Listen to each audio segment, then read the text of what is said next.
माझ्या सद्गुरूंनी मी पाहिलं ग्रंथात आहे की नाही, आणि ग्रंथात आहे ते माझ्या देहाबरोबर घडतंय की नाही, हा त्रिवेणी संगम जिथे पूर्ण होतो तिथे मोक्ष प्राप्ती होते. आणि महाराजांनी सांगितलं, ज्ञानेश्वर महाराजांनी, मेल्यानंतर मोक्ष प्राप्ती अशी जे म्हणते ते महामूर्ख. लक्षात घ्या, मेल्यानंतर नाही, जिवंतपणीच मोक्ष आहे. परत जन्मही नाही आणि मरणही नाही. ह्या 84 लक्ष योनीतून तो देह बाहेर पडतो. आता मी तुम्हाला काय सांगितलं, आदिनाथ गुरु सकळ सिद्धांचा मच्छिंद्र तयाचा हे कोणाची झाली, नाथ संप्रदायाची परंपरा झाली, ज्ञानदेव महाराजांपर्यंत आली. तिथून कुठे गेली, विसोबा खेचर, विसोबा खेचरांकडून कुठे गेली, नामदेव महाराजांकडून नामयाची झाली, जनाबाईपर्यंत ती संत परंपरा गेली.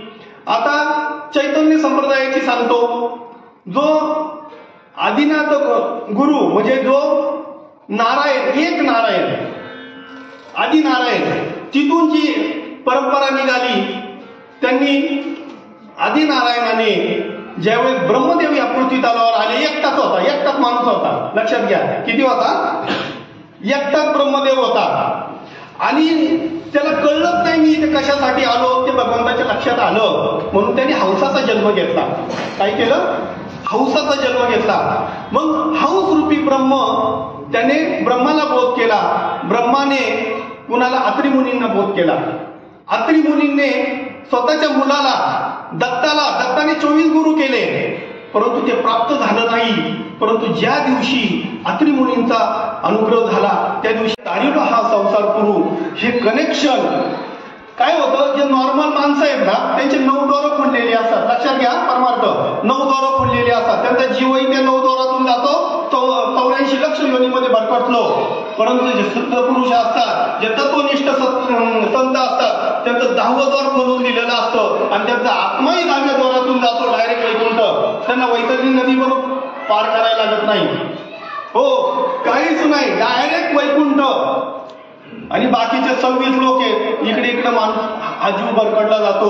दादा हो, एकच चान्स दिलाय, लक्षात घ्या, भगवंताने एकच चान्स दिलाय तुम्हाला. हा जर सोडला ना, काही उपयोग नाही. हा देह आहे ना, याच्यासारखा अनमोल, याच्यासारखी श्रीमंती या जगात नाहीये. तुम्ही मला सांगा, भारतातला श्रीमंत माणूस कोण आहे आज? मुकेश अंबानी.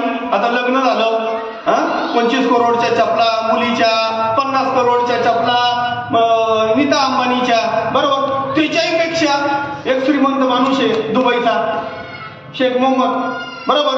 त्याच्याकडे एवढी संपत्ती आहे का त्याच्या घरातली संडास सुद्धा सोन्याची आहे, त्याचे जेट आहेत ते पण सोन्याचे आहेत, त्याची जेवढ्या कार आहेत त्याही सोन्याच्या आहेत. दुबईमध्ये सोनं सोपं आहे, माहिती आहे ना, स्वस्त आहे, माहिती आहे ना, बरोबर. मग कितीही श्रीमंतीची व्याख्या करू शकत नाही. लक्षात घ्या.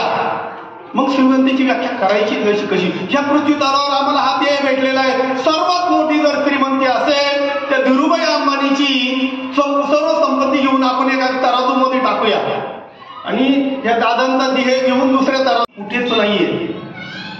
आता ह्या जगामध्ये सर्वात सुखी कोण? ह्या जगामध्ये सर्वात सुखी कोण? एका निर्धने त्याला विचारलं सुखी कोण? तो धनवान सुखी. तो काय बोलतो? धनवान सुखी. धनवानकडे गेलो, सुखी कोण? तो राजा सुखी. राजा म्हणतो मला तर एकच राज्य आहे. मग कोण सुखी? महासम्राट राजा सुखी. महासम्राट राजा तो मी कसला सुखी? म्हणे इंद्र सुखी. इंद्राकडे गेलो, ते म्हणे एवढं देवलोक मला सांभाळायला लागतं, याच्याशी लढाई कर, त्याच्याशी लढाई कर, याचे 100 यज्ञ पूर्ण झाले का माझी गादी निघून जाते. हा, मग महादेवाकडे गेले. महादेवाला म्हटलं सुखी कोण?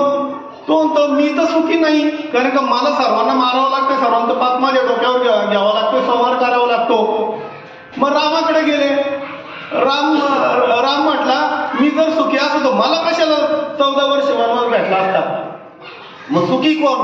रामाने सांगितलं सुखी कोण? या पृथ्वी तलावरचे तत्वनिष्ठ संत सुखी आहेत. कोण? तत्वनिष्ठ संत. अरे तुका म्हणे आम्ही झालो अग्निरूप, तुम्हाला मी माझा अनुभव सांगायला आलोय.